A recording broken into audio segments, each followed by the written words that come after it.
Okay, I want to look at the women's 81s because this is being pegged as the best competition on the women's side. I think the 89's on the men's, and it's probably this on the women's side. Then I want to touch on the men's 96 and 102 briefly, but then I basically want to get to the supers because the super heavyweight categories look extremely exciting. The World Weightlifting Championships is being brought to you live and on demand every single session, every moment via Weightlifting House. Commentary from me, Seb Ostrovich, and the international coach, the man himself, Max Ater. So go grab your early bird ticket down below. Let's take a look at the women's 81s. Okay, so why is this category being dubbed the number one session of the championships? Well, let's take a quick look. So this start list looks pretty insane. First thing to notice is that Ao Hui is a reserve, so ignore her. But then the caliber of athlete here, Xiaomei Liang, Elieen Cikamatana, Iryna Dekha, Wang Zhouyu, Olympic champion Neisi Dajomes, Alina Marashak, Mattie Rogers is just unbelievable. I'm going to go through some of these athletes one by one. Liang Xiaomei, we actually don't know a huge amount about her. Some of you may remember, if you have encyclopedic memory, that she competed in 2016 as a junior at the World Championships as a 75, and she snatched 109 there. I've got a few sort of results from random Chinese national competitions over the years. So just over 2 years ago, she totaled 262. That's enormous. 115 snatch, which was a national record at the time, and a 147 kilo clean and jerk. Oh, and yeah, that is as an 81 kilo weightlifter. Then she competed, when was this? 2021, and she totaled 269 kilos. I don't actually know what that was made up of, but I mean, that could have been a 120, 149. So she's clearly in great shape right now. And then obviously we've got Wang Zhouyu, who pulls I've dubbed her before the 87 kilo Shizi Yong. Although really, I've also said every single time, maybe Shizi Yong is the 73 kilo Wang Zhouyu. I don't know. But Wang Zhouyu now at 81. The reason I call her that is because she pulls the bar higher than anyone. She, can power clean her opener. She's a 2-time world champion. 2018, 2019. In fact, in 2018 as a 76, she went 118, 152. 270 total. She totals 278 in Pattaya 2019. 120, 158. She clean and jerked 160 at the Asian Championships last year as an 87, albeit as an 87. But she also snatched 126 there. 126, 160. So, and she's done 126 before. She did it at the World Cup in 2019 in Tianjin. So she is the most freaky of all of these weightlifters. She's definitely capable of doing one, because when she misses over 120, it's not a strength thing. It's just she pulls it so high and she kind of wobbles in the catch. Those of you who remember seeing her will know this. So I could see her easily doing 120, 155. Let's call it that. Let's just be calm. 175, I would say, on an average day. But then she's got to go up against, who have we got? Okay, Elieen Cikamatana from Australia. Who knows what shape she's in? She'll probably power clean 120 if she's feeling good. Maybe not power. She'll power 115 though. She can snatch 120. She can clean and jerk 155. It's so hard to call. Iryna Dekha, 3-time European champion. What did she snatch at the Europeans? It was 113? 116. She snatched 116. She clean and jerked 137. She will be held back by her clean and jerk, no doubt. She's never broken into the 40s, but she's always a mid-teen snatcher. She did snatch 120 back in 2017. So Iryna Dekha is someone to never count out, but someone who I would probably count ahead of her right now, Neisi Dajomes. I mean, Neisi Dajomes won the Olympic Games last year. 118 snatch, 145 clean and jerk, 263 total. 263. She did a 259 back in 2018. In fact, she totaled 255 plus multiple times now in competition. She's done it at Pan Am. She's done it at Junior World Champs. We just don't really even know what sort of shape she's in. Oh, by the way, she did that 263 as a 76. So now she's an 81, so she's even stronger now. So you know she's capable of doing something crazy. Oh, by the way, I have to say, otherwise Nick, who works with me, will kill me. Our new belts are out. The Leather Belt 2.0, it's got incredible stuff on it. Incredible stuff. So as you'd expect, it's a premium cowhide leather. We've got the white WH. We've got the double prong. We've extended the number of holes from 8 to 10 just so it can be a little bit more personalized. We've got the embossed Weightlifting House on here. The steel is just a little bit thicker and stronger on the buckles. And then we also have 2 colorways of the Velcro house belt, the neoprene house belt, which is just really nice. It's got this cool black matte steel self-locking system there, so when you pull this off and then you try and open it, it doesn't actually open unless you pull that back, which means that if you're lifting and it pops off for some reason, which this won't because the Velcro is super strong, then it will stay on you and it will stay super tight. So go grab both of these. I'll put a link to them both down below. They are the most beautiful, the nicest belts on the market for weightlifting. So yeah, we'd really appreciate it if you took a look at those. It's also Christmas coming up, so if you need a present for yourself or for someone else, or a good excuse as to buy yourself one, then go do that. Okay, so who else do we need to... Mattie Rogers. I mean, Mattie Rogers I've said this before recently. She can do 250 every day. Every day.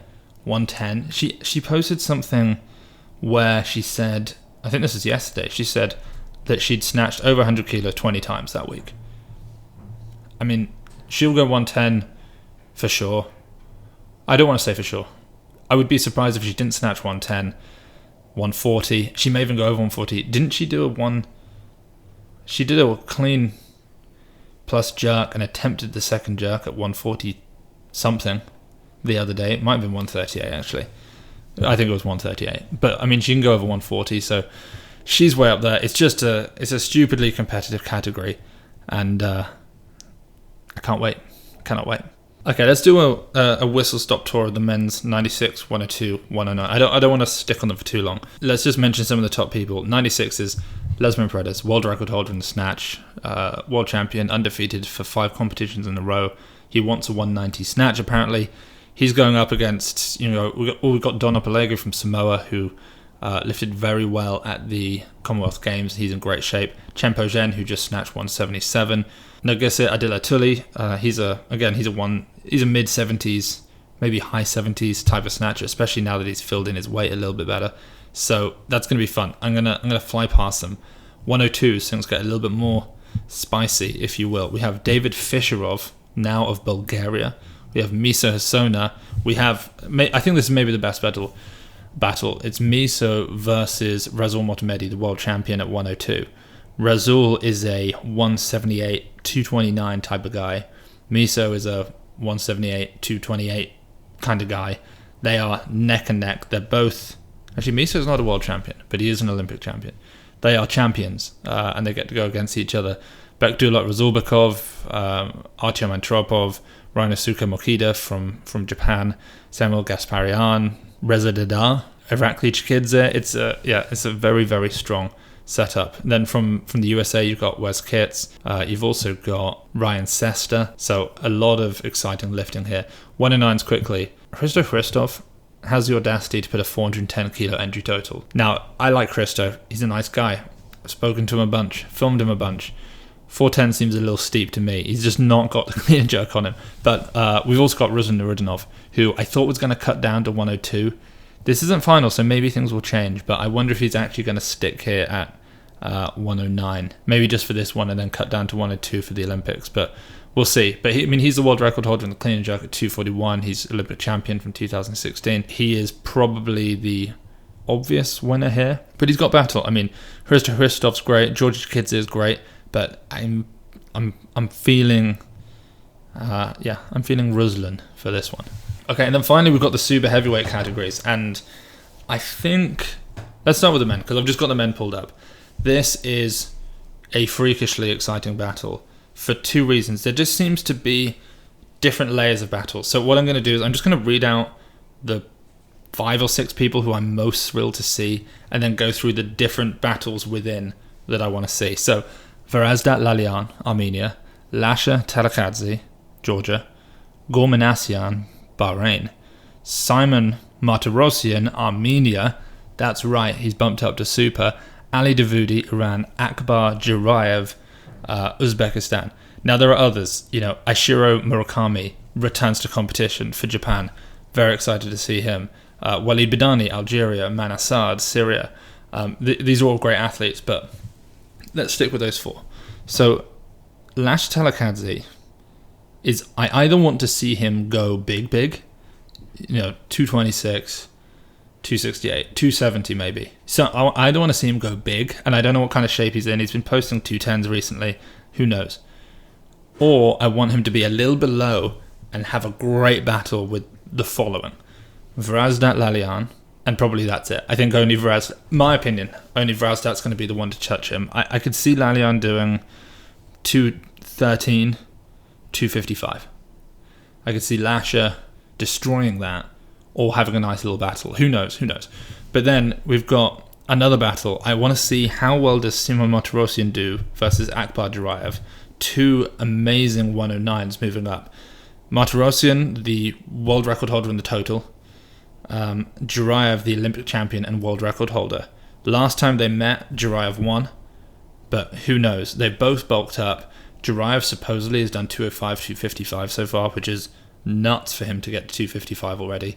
Martirosyan, I do not know, but I mean he did 199 at 109, right? And 240 at 109. So if he's in that kind of shape, and he bulks up to 125-ish in bodyweight, he's going to be 206, 207, 250. So that's an extremely exciting battle. And then when you throw in Gormanasian into the mix, who we know can snatch 210 in his sleep, power snatcher, and what did he do the other day? 240 something at the Asian Championships for the Asian record. I mean, in the total. I just think there becomes this secondary great battle. So I imagine, here's what we're going to see. Lasha gold, Lalian silver, if he has a good day. Akbar Jurayev bronze. I kind of want to see Akbar Jurayev do, I want him to pull a Pizarenko. I want him to pull a Chigashev. I want him to pull a Jabba Saim. I want to see him do something crazy as a light super heavyweight. I would love to see him get the yellows on 255. That is ridiculous. But I don't want to overhype him too much, but I just think he's capable of something crazy. So anyway, those are the supers. I'm very excited to see how they do. We've also got Mart Saim, we've got Ali Reza Yousefi, Jiri Orsag, Kamil Kusera, David Litvinov, my boy Hoja Mohamed Toychev. It's going to be a fun one. David Leety, of course. Oh, Kosoki Chinen, also from Japan, is going to be there. Yeah, it's a big one. Gordy Shaw, big Gordy Shaw from the UK. From Canada as well, Quinn Everett. So it's a big category. It's literally a big category, but it's a big category. Okay, and then finally, I want to go through the women's plus 87. There's a runaway winner here. I don't think I'm going to ruffle any feathers when I say that Li Wenwen is going to win. She's going to win. It's the easiest win of the whole competition. She's the furthest ahead of her competitors of any weightlifter in weightlifting. She's about 15% ahead of the rest, which is enormous. So Li Wenwen will win from China, the Olympic champion, the world record holder in the snatch, clean jerk total. Surely she's not a teenager anymore. She must be 20 by now. And then there's just this great battle. All these athletes have put in 280 or above. Emily Campbell, Olympic silver medalist, world bronze medalist, two-time European champion. Halima Abbas from Egypt, don't know a huge amount about her, but she's there. Dwankason Chaidi from Thailand, she took the silver at the World Champs last year. She took the gold in the snatch, 124. Izada Maptilda from Kazakhstan, who looked phenomenal at the Asian Championships. Then you've got Sarah Robles, who's been in 279. And if you go down below, a little bit lower, there are two athletes who are hiding. They're trying to pretend that they're not a threat. But the truth is, they are the real threats for silver. We have Sun Young Hee, the world champion from 2021, who recently at a national competition, she went 125 to 167. That's 292. That's more than anyone else here has done except for Li Wenwen. Sarah Robles done 290. Emily Campbell's done 288-ish, something like that. So that's kind of crazy. So yeah, Sun Young Hee is going to be a real threat. I think she's probably the battle for silver between her and Emily Campbell. But then you cannot count out the athlete who I've been talking about for 4 years. She's the most talented young lifter, and she finally gets to compete. It's Park Hye-jeong. Now, for those of you who remember, Park Hye-jeong, she's not the best snatcher. She can push to 120, maybe a little bit over, but she block cleaned 180 when she was a teenager. She back squats like 240 for 5. She clean and jerks 160 every day. I'm so excited to see how Park Hye-jeong does. If she can keep up in the snatch, you do not want to give her the last clean and jerk. Last, meaning after, before Li Wenwen. Last after everyone else. You don't want to give her that. So this battle here, I'm going to say it's Li Wenwen gold. But then, for me, the battle is Emily Campbell, Park Hae-jiang and Sanyang Hee. And I almost want to say, I don't want to say. I want to leave it. I want to commentate on it live, which I'm going to get to do. I want to leave it till then. So that's the battle at plus 87. It's going to be amazing. Guys, go grab your tickets. The early bird prices is still up for the entire World Championships pay-per-view. Also, grab your Forza Italia Antonino Pizzolato 217 kilo world record t-shirt. I'll put a link to that down below as well. It's very cool. And make sure you like and subscribe, and we'll see you in Colombia.